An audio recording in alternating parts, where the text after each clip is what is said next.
5ই August, ভয়াল 5ই আগস্টের পরে অনেক টেনশনে ছিলাম, অনেক চিন্তা ভাবনায় ছিলাম। মনে হচ্ছিল কি যে কেউ যদি এখানে গুলি করে দিত, আমি যদি মারা যাইতাম, ভালো হইতো, ভালো লাগতো একটু। মানে প্রেশার, চাপ নিতে পারতেছিলাম না।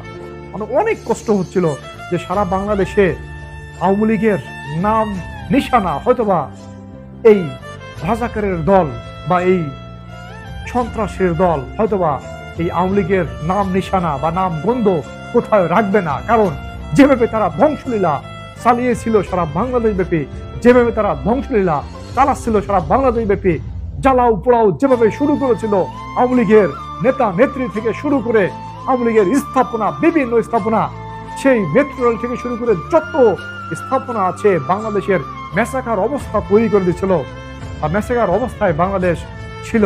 তখন অনেক টেনশনে ছিলাম যখন 5 তারিখে আমাদের প্রাইম মিনিস্টার তিনি যখন বাংলাদেশ ছাড়তে বাধ্য হলেন, যখন তিনি ইন্ডিয়া চলে গেলেন, মনে হলো কি বাংলাদেশের মধ্য আওয়ামী লীগ বলতে আর কিছু থাকবে না। কিন্তু পাশেই 5 তারিখের পরেই আবার বাংলাদেশের সেই শেখ হাসিনার জন্মস্থান, শেখ মুজিবুরের জন্মস্থান গোপালগঞ্জ থেকেই দুর্বার আন্দোলন শুরু হয়ে গেছে বাংলাদেশে।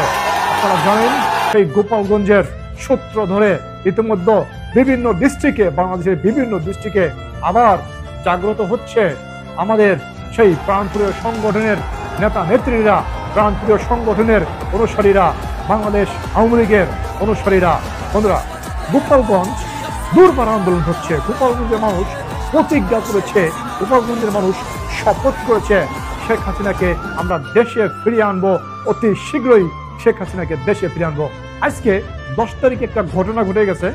আপনারা জানেন যে দুর্বার আন্দোলন হচ্ছে গোপালগঞ্জ জুড়ে, মানে হাজার হাজার মানুষ, সারা কয়েকটা থানা থেকে হাজার হাজার মানুষ আসতেছে গোপালগঞ্জের সেই টুঙ্গিপাড়ায়। আপনারা দেখেছেন অনলাইনে ইতিমধ্যে, সারা বাংলাদেশ জানে এই বিষয়। সেখানে সেনাবাহিনী আজকে সেই আন্দোলনরত গোপালগঞ্জ বাসীদের সাথে সেনাবাহিনীর একটা হয়েছে, সেনাবাহিনীর একটা হট্টগোল হয়েছে। সেখানে একটা মানে মেসাকার অবস্থা তৈরি হয়ে গেছে আজকে।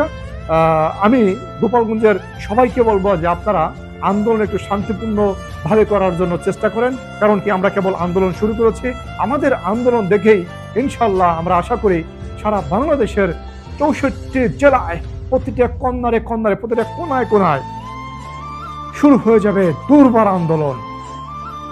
বাংলাদেশ আওয়ামী লীগ দুর্বার আন্দোলন করবে। বন্ধুরা দেখেন আজকে কি ঘটনা ঘটেছিল, যে একটা সেনাবাহিনীর যে একটা গাড়ি ভেঙে ফেলেছে এবং সেনাবাহিনীকে তারা ধাওয়া দিয়েছিল। কেন ধাওয়া দিয়েছিল আমরা নিউজে পড়লাম যে সেনাবাহিনী নাকি মানে বন্দুক থেকে গুলি করতে গেছে, এইভাবে একটা আমরা নিউজে পড়েছি বা জনগণের আমরা বক্তব্য শুনেছি। কিন্তু আমরা উভয় পক্ষকেই, আমি আমার তরফ থেকে উভয় পক্ষকেই যে শান্ত থাকার জন্য অনুরোধ করব। কারণ কি যে আপনারা জানেন যে মানে যে কোনো কিছুই মানে এইভাবে মেসাকার অবস্থা তৈরি করা না ভালো। যে কোনো কিছু একটা আছে, সহনশীল পর্যায়ে থাকা সবকিছু ভালো। কারণ কি আমরা আইনের মধ্যে সবকিছু আমরা আইনের মধ্যে করব, আইনের ভিতর থেকে আমরা সবকিছু ইনশাল্লাহ আদায় করে নেব। কারণ কি যে এই সেনাবাহিনীর উপরে বাংলাদেশ আওয়ামী লীগের একটা রাগ আছে। তার মানে কি জানেন যে আপনারা জানেন 1975 সালে সেই 15ই আগস্ট বঙ্গবন্ধুকে হত্যা করেছিল 10 বছরের সেই রাসেল, বঙ্গবন্ধুর ছেলে 10 বছরের সেই রাসেল, সে কি করেছিল? সে তো আসলে এই পৃথিবী সম্পর্কে ভালোভাবে বোঝে নাই, কিন্তু তাকেও হত্যা করেছিল। কেন হত্যা করেছিল? যে বঙ্গবন্ধুর গোষ্ঠী একদম করে ফেলাবো, মেসাকার করে দেবো বঙ্গবন্ধুকে, একদম মানে এই পৃথিবীতে বা বঙ্গবন্ধুর এই বাংলাদেশে নাম নিশানা কিছু থাকবে না, সেটা করার জন্য চেষ্টা করেছিল এই আর্মি কিন্তু এই অবস্থা সৃষ্টি করেছিল। আপনারা জানেন, আপনারা জানেন যে কলঙ্কজনক অধ্যায় রচনা করেছিল এই বাংলাদেশ যতদিন থাকবে। এই 1975 সালে 15ই আগস্টের কথা কিন্তু বাঙালির মনে মনে থাকবে, আর বাঙালির হৃদয় থাকবে সবসময়, একটা হৃদয়ে একটা গাথা থাকবে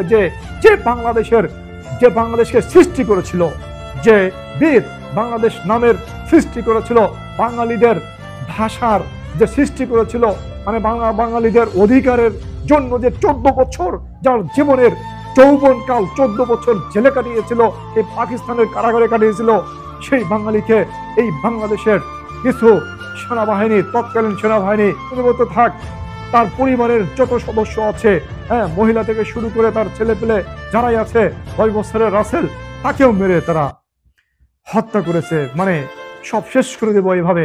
আবার দেখেন 2024 সালে এসে 5ই আগস্ট সেই সেনাবাহিনী, সেই বিজিবি প্রধান, সেনাবাহিনী প্রধান, তারপরে আবার আপনার নৌবাহিনী প্রধান সবাই মিলে পরামর্শ করে সেই বহির্বিশ্বের বা যে আমাদের যে মেইন শত্রু বহির্বিশ্বের ইন্ধনে তারা কিন্তু একটা নীল নকশা তৈরি করে তারা কিন্তু প্রধানমন্ত্রীকে প্রেশার ক্রিয়েট করে তারা কিন্তু দেশ ত্যাগ করতে বাধ্য করেছে। এই সেই সেনাবাহিনীর প্রতি কোনো ব্রাজ না, বা সেনাবাহিনীর প্রতি আমরা কোনো রাগ রাখতে চাই না। উপরে একজন আছে, তিনি সবকিছু দেখে তিনি সুন্দরভাবে বিচার করবেন, আমরা এটাই আশা করি। আমরা আল্লাহর উপর সবকিছু ছেড়ে দিলাম, কিন্তু আমরা আমাদের প্রাইম মিনিস্টার শেখ হাসিনাকে দেশে ফিরিয়ে আনতে চাই। সসম্মানে আমরা আমাদের প্রাইম মিনিস্টারকে দেশে ফিরিয়ে আনতে চাই।